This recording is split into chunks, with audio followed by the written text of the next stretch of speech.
अल्लाहुम्मा सल्ली अला मुहम्मदिन कमा तुहिब्बु व तर्ज़ु लहू। अस्सलाम वालेकुम दोस्तों, आज मैं आपके साथ एक ऐसा राज शेयर करूँगा जो आमिल कामिल हज़रात अपने वज़ाइफ की 100% तासीर, फैज़ और कमाल पाने के लिए इस्तेमाल करते हैं। अगर आप भी अपने तमाम वज़ाइफ का 100% फैज़ पाना चाहते हैं और इस राज को पाना चाहते हैं तो इस वीडियो में बताए गए अमाल को अपना लें। अक्सर लोग इस बात की शिकायत करते हैं कि वो वजीफ़ा करते हैं लेकिन कोई फ़ायदा नहीं होता। वजीफ़े बदल बदल कर करते हैं लेकिन नतीजा वही सिफर रहता है, बल्कि कई लोगों को तो नुकसान भी होता है। असल में इसके कई असबाब हैं, जिसमें सबसे पहले तो ये कि जिसने भी जो बतलाया उसको बिला सोचे समझे शुरू कर दिया। ये भी नहीं पता कि इस वजीफ़े की इजाज़त है या नहीं। दूसरे ये कि यह वजीफ़ा उस मुतल्लिका शख्स के मसले का हल भी है या नहीं। वजीफ़ा भी बिल्कुल मेडिसिन की तरह है, जैसे हर मरीज़ को मुख्तलिफ दवाई दी जाती है। फिर लोग ये करते हैं कि हर 8-10 दिन बाद वजीफ़ा बदल लेते हैं। ये सब सिर्फ अपनी एनर्जी और वक़्त ज़ाया करने के काम हैं। इन तमाम असबाब के बावजूद कुछ अमाल ऐसे हैं जिनके साथ वजीफ़ा करने से फ़ायदा भी मिलता है और वजीफ़ा करने वाला बहुत से नुकसानात से भी बच जाता है। इन अमाल को गौर से सुनें और याद कर लें। कुछ भी मुश्किल नहीं है, बल्कि आसान अमाल हैं जो कोई भी अपना ले तो बहुत से नुकसानात से बच जाएगा।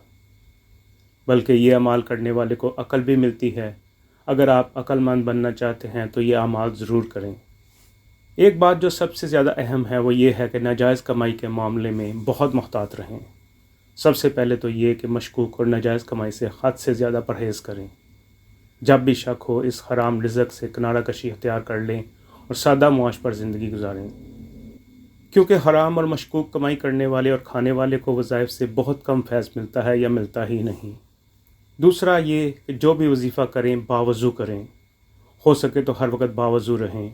इसमें कोई शक नहीं है कि बेवज़ू भी बहुत से वज़ाइफ कर सकते हैं, लेकिन बावज़ू वजीफ़ा करने से वजीफ़े की तासीर और फैज़ कई गुना बढ़ जाता है और निस्बतन जल्दी और मस्बत नताइज मिलते हैं।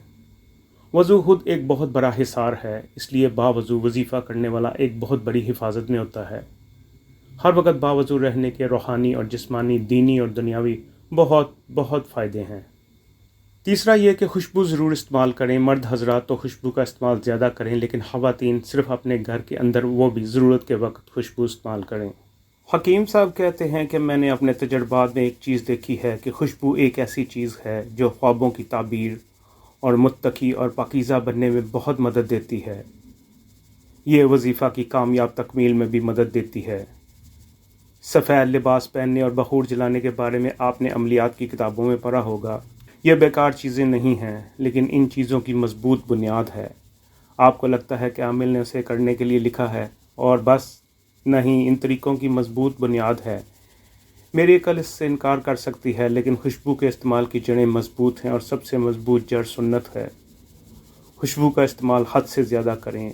गरीब तरीन असली अरब भी अपनी कमाई से पैसे बचाता है और हर साल इससे खुशबू ख़रीदता है।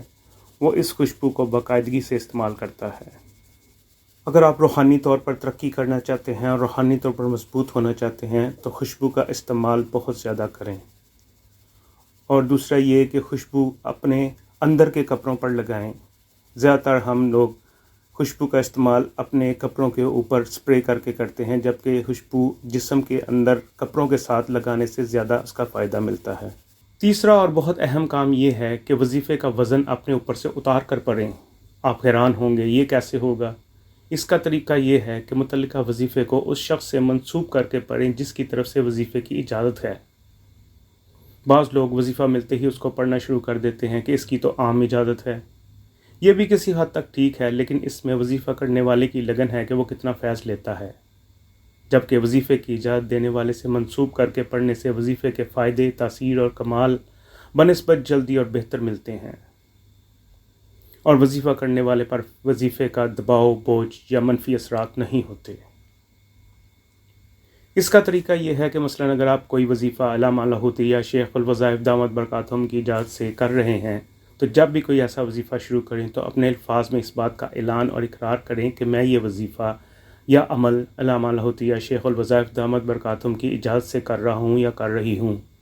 और अगर आप में से कोई किसी के साथ बैत है तो इसका ज़िक्र लाजमी करना है کہ میں یہ وظیفہ یا عمل علامہ لاہوتی یا شیخ الوظائف دامت برکاتہم کی اجازت اور بیعت کے ساتھ کر رہا ہوں یا کر رہی ہوں۔ اگر آپ کسی اور کے ساتھ بیعت ہیں تو ان کا نام لے کر اس کا اعلان اور اقرار کر لیں۔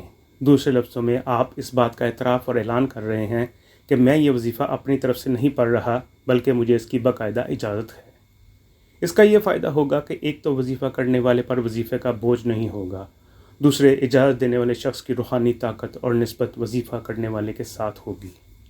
چوتھا یہ کہ اگر ہو سکے تو وظیفہ زمان و مکان یعنی ایک ہی وقت اور ایک ہی جگہ کی پابندی کے ساتھ کریں، بہت فائدہ ہوگا۔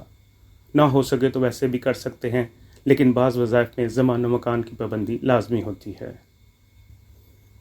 اسلامی روحانیات، نفسیات اور صوفیانہ تجربات تینوں اس بات پر متفق ہیں کہ کچھ اذکار اور وظائف ایک مقررہ وقت اور ایک مخصوص جگہ پر کرنے سے ان کا اثر کئی گنا بڑھ جاتا ہے۔ ایک وقت اور جگہ طے کرنے سے عمل میں پابندی آتی ہے، روحانی لگاؤ پیدا ہوتا ہے، عمل کے قبول ہونے کے امکانات بڑھ جاتے ہیں، یعنی دل خود بخود اس سمت چلنے لگتا ہے۔ صوفیہ کہتے ہیں جس جگہ پر بار بار ذکر ہو وہ جگہ نور جذب کرنے لگتی ہے۔ جب آپ ایک ہی جگہ مسلسل وظیفہ کرتے ہیں وہ جگہ نورانی ہو جاتی ہے۔ بعد اثرات، جنات اور وسواس وہاں سے دور رہتے ہیں، دل وہاں بیٹھتے ہی یکسو ہو جاتا ہے، فرشتے اس جگہ پر مستقل حاضر رہتے ہیں۔ حافظ ابن القیم رحمہ اللہ علیہ فرماتے ہیں جگہیں بھی اعمال کا اثر سمیٹ لیتی ہیں اور قیامت کے دن گواہی دیں گی، یعنی جگہ خود بخود روحانی ذخیرہ بن جاتی ہے، یعنی وہ جگہ خود روحانی ذخیرہ بن جاتی ہے۔ صوفیہ اور جدید نفسیات دونوں اس بات کی تصدیق کرتے ہیں کہ ایک ہی وقت پر عبادت کرنے سے دماغ، دل اور روح اس لمحے کو عبادت کے ساتھ جوڑ لیتے ہیں۔ بزرگ فرماتے ہیں انسان جگہ کو نہیں، جگہ انسان کو پہچاننے لگتی ہے، یعنی جیسے ہی آپ اس مخصوص جگہ پر بیٹھتے ہیں آپ کی گزشتہ تمام روحانی کیفیات واپس لوٹ آتی ہیں اور وظیفے کا اثر کئی گنا بڑھ جاتا ہے۔ پانچواں یہ کہ ہو سکے تو سفید لباس زیادہ پہنیں، اگر نہ ہو سکے تو کوئی بات نہیں، لیکن اگر ممکن ہو تو ضرور اس کو عادت بنائیں۔ آخر میں آپ کو ایک ایسا عمل بتاتا ہوں جو شاید بہت کم لوگ جانتے ہیں، لیکن یہ عمل کرنے والے کو اس کے تمام وظائف اور اعمال بہت طاقتور اور کامیاب نتائج دیتے ہیں، اور وہ عمل ہے جو کہ حکیم صاحب بے اولاد لوگوں کو اکثر بتاتے ہیں، نماز عصر کے بعد سانس روک کر 7 یا 11 دفعہ یا رحمانو پڑھنے کا عمل۔ لیکن اس کام کے لیے ہر نماز کے بعد سانس روک کر 11 دفعہ یا رحمانو پڑھنا ہے۔ یہ بہت ہی پرتاثیر عمل ہے۔ یہ عمل کرنے والے کے تمام وظائف بہت پرتاثیر ہو جاتے ہیں۔